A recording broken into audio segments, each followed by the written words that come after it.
কোনো কথা নয়, ইনশাআল্লাহ কোনো চিন্তা নয়। আমরা খুব সহজে এই চ্যানেলের মাধ্যমে আরবিতে কথা বলা শিখব ইনশাআল্লাহ। আমি আশা করি আপনার শেখাটা আমার সাথেই হয়ে যাবে যদি আপনি আমার চ্যানেলটি সাবস্ক্রাইব করেন, লাইক কমেন্টস করে আমার সাথে থাকেন। পার্ট বাই পার্ট ইনশাআল্লাহ ভিডিওগুলো পেয়ে যাবেন।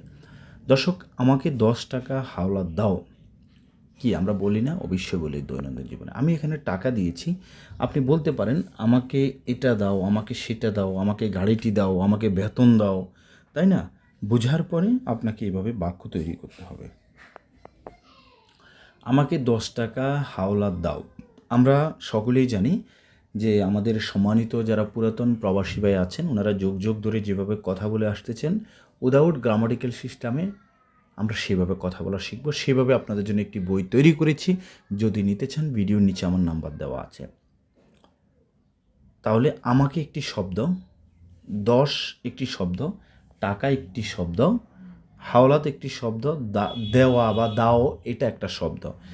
টোটাল আমি এখানে পেয়েছি 1 2 3 4 5টি শব্দের সমন্বয়ে একটি বাক্য তৈরি হয়েছে। দর্শক, আমরা কি করেছি? আমরা শুধু শব্দের সাথে শব্দ মিলিয়ে মনের ভাব প্রকাশ করেছি। সেটা কিভাবে দেখেন, আমাকে দিন, এটা যদি আমরা বলতে যাই তাহলে বলবো আতিনি।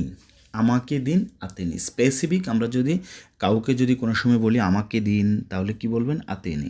তাহলে আমাকে টাকা দিন, আতিনি ফুলুস, আমাকে টাকা দিন। আমাকে এটা দেন, আতিনি এটা। আমাকে সেটা দেন, আতিনি সেটা।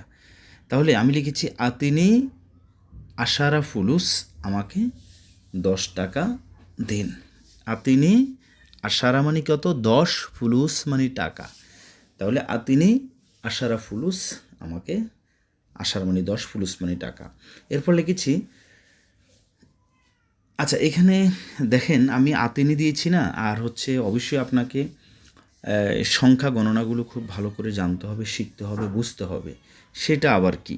আপনার কথা হয়তো আপনি বলবেন ভাই সেটা আবার কি? সেটা হলো কি, দেখেন ওয়াহেদ ইতনাইন তালাতা আরবা খামসা সিত্তা সাবা তামানিয়া তিসা আশারা ওয়াহেদাস ইতনাইন তাস তালাতাস আরবাতাস খামসাতাস সিত্তাতাস সাবাতাস তামান্তাস তিসাতাস এসরিন। এই যে আমি বলেছি এরকম সবগুলো ইনশাল্লাহ আমি পারবো। তো এগুলো ছোট্ট একটি কৌশলের মাধ্যমে কিন্তু শেখা যায়। আমার এই ব্যাপারে ইউটিউবে আমার ভিডিও আপলোড করা আছে। So you can see, you can visit my video and you can find হয় if you find my video, so you have to study okay from my channel, on my channel, then you will be success I hope, day by day, one by one ইনশাল্লাহ। তো আমি যদি এখন বলি, দেখেন আমি এখানে টাকার কথা বলেছি, আমি বলি আতিনি ইজাজা। তাহলে ইজাজা মানে কি? ইজাজা মানে হচ্ছে ছুটি, আমাকে ছুটি দেন। হ্যাঁ, এভাবে বলতে পারেন আতিনি ইজাজা, আমাকে ছুটি দিন, তাই না? এখন আতিনি এটা, আতিনি সেটা, আমাকে এটা দেন সেটা দেন। আতিনি ফুলুস, আমাকে টাকা দেন। আতিনি ইজাজা, আমাকে ছুটি দেন। ওকে, আতিনি শাহি, আমাকে সা দেন। এভাবে আমরা বলতে পারি। এরপর লিখেছি কি, ইনতা কামিজ কাম মেগাজ, তোমার ইনতা কামিজ মানে হচ্ছে তুমি, যে কামিজ মানে শার্ট, তুমি শার্ট এমনটা না। এখন হঠাৎ করে যদি আমি গিয়ে আপনার সামনে বলি ইনতা কামিজ, তুমি শার্ট, ইনতা মাজনুন, তুমি পাগল, ইনতা মুখ মাফি, মুখ মাফি মানে বিবেকহীনা, মাফি মানে নাই, মুখ মানে বিবেক, ইনতা মুখ মাফি, তুমি বিবেকহীনা। তাহলে জিনিসটা তখন ওইটাই দাঁড়াবে, যেমন হচ্ছে ইনতা কামিজ, তুমি শার্ট। যখন পাশাপাশি আমি আরও কয়েকটা বলি, যেমন হচ্ছে ইনতা কামিজ কাম মেগাজ, ইনতা কামিজ কাম মেগাজ, তোমার শার্টের সাইজ কত? ইনতা কামিজ কাম মেগাজ, তোমার শার্টের, কামিজ মানে কি? শার্ট, কাম মানে কত, মেগাজ মানে সাইজ। হ্যাঁ, ইনতা কামিজ কাম মেগাজ, ইনতা কামিজ, ইনতা কামিজ কাম মেগাজ, ইনতা কামিজ কাম মেগাজ, তোমার শার্টের সাইজ কত? আশা করি বুঝতে পেরেছেন। তাহলে আমরা এখানে পেয়েছি কামিজ মানে শার্ট, কাম মানে কত, আর মেগাজ মানে হচ্ছে সাইজ। সো ইনতা কামিজ কাম মেগাজ, তোমার শার্টের সাইজ কত? মেগাজ মানে হচ্ছে সাইজ। তা এখন উত্তর আপনি বলছেন কামিজ আশারা মেগাজ, 10 নম্বর সাইজ, বা রগম আশারা, রগম মানে নাম্বার, আমরা এইভাবেও বলতে পারি রগম আশারা। যে 10 নাম্বার সাইজ। এরপর আমরা যদি বলি তাহলে আমরা এখানে শিখেছি মেগাজ মানি সাইজ, রকম মানি হচ্ছে নাম্বার। তো আমি এটা বলতে চাচ্ছি প্রত্যেকটি শব্দ দিয়ে দয়া করে এভাবে আপনারা নিজেরা অবশ্যই নিজে প্র্যাকটিস করবেন। এরপর লিখেছি হায়দা লেশ ওয়াজেদ গালি।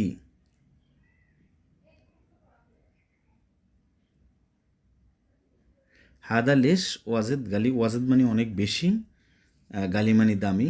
হাদা মানে এই, লেশ মানে কেন। হাদা এই বা এটা, লেশ মানে কেন, ওয়াজেদ মানে বেশি, গালি মানে দামি। সো হাদা লেশ ওয়াজেদ গালি, এটার দাম এত বেশি কেন, এটার দাম এত বেশি কেন। তাহলে হাদা মানে এই বা এটা, লেশ মানে কেন, ওয়াজেদ মানে বেশি, গালি মানে দামি। হাদা লেশ ওয়াজেদ গালি, এটার দাম এত বেশি কেন। হ্যাঁ, এটার দাম এত বেশি কেন। এখন এই বাক্যতে আমরা পেয়েছি এটার দাম এত বেশি কেন, কিন্তু আমাদের কি উচিত, আমাদের উচিত প্রত্যেকটা শব্দ আমরা আলাদা আলাদা করে আরও অনেক বাক্য তৈরি করবো। যেমন হচ্ছে দেখেন প্রথমে এখানে কি দিয়েছি হাদা। হাদা মানে এই বা এটা। যেমন আমরা বলতে পারি হাদা ওয়াদ্দি, এটা পাঠাও। হাদা খারবান, এটা খারাপ। হাদা মুশগল, এটা কাজ করে না। হাদা মালানা মানে আমার। হাদা মালানা আখুই, এটা আমার ভাই। হাদা মালানা মানে আমার, আখুই মানে ভাই। হাদা মালানা কবির মানে বড়। হাদা মালানা, এটা আমার, কবির আখুই, এটা আমার বড় ভাই। তাহলে আশা করি বুঝতে পেরেছেন আমি কি করতে চাচ্ছি। লেশ মানে কি কেন। লেশ গিরগির, কেন বেশি কথা বলো। লেশ রু, কেন যাচ্ছ। লেশ নুম, কেন ঘুমাচ্ছ। লেশ তাখের, কেন দেরি করতেছ। লেশ আকল, কেন খাচ্ছ। লেশ গিরগির, কেন বেশি কথা বলতেছ। এইভাবে আপনাকে বাক্য তৈরি করতে হবে। এরপর লিখেছি কি ওয়াজেদ। ওয়াজেদ মানে অনেক বেশি। আলহিন ফি ওয়াজেদ। আলহিন এখন আছে। আলহিন ফি ওয়াজেদ ওয়াক্ত, এখনও। ওয়াক্ত মানে সময়, ওয়াজেদ মানে বেশি, এখনও অনেক সময় আছে। ফি মানে আছে, গালি মানে দামি, এটা অনেক বেশি দামি। আচ্ছা, আমরা কোনো মানুষের যদি দামি হয়ে থাকে আমরা বলতে পারি হাদা গালি নফর, সে দামি লোক। আশা করি বুঝতে পেরেছেন। এরপর যে বাক্যগুলো লিখেছি নাজ্জেল, নামানো। নাজ্জেল সোয়াইয়া, সোয়াইয়া একটু কমিয়ে রাখুন। নাজ্জেল সোয়াইয়া একটু নামান, বা কোনো দোকানে গিয়েছেন দাম বেশি, বলবেন নাজ্জেল সোয়াইয়া একটু কমিয়ে রাখেন। নাজ্জেল মানে নামানো। গিরগির মাফি ফায়দা মানে বেশি কথা বলে লাভ নাই। ফি মানে আছে, মাফি মানে নাই, গির ফায়দা মানে বেশি, ফায়দা মানে লাভ। গিরগির মাফি ফায়দা, বেশি কথা বলে লাভ নাই। অ্যাট লাস্ট যে বাক্যটি লিখেছি আনা আবগা, আমি চাই বা দরকার। আনা মানে আমি, আবগা মানে চাওয়া বা দরকার। ওয়াহেদ অস্তা নফর, যারা অস্তা মানে সুপারিশকারী, নফর মানে লোক, আমার একজন সুপারিশকারী লোক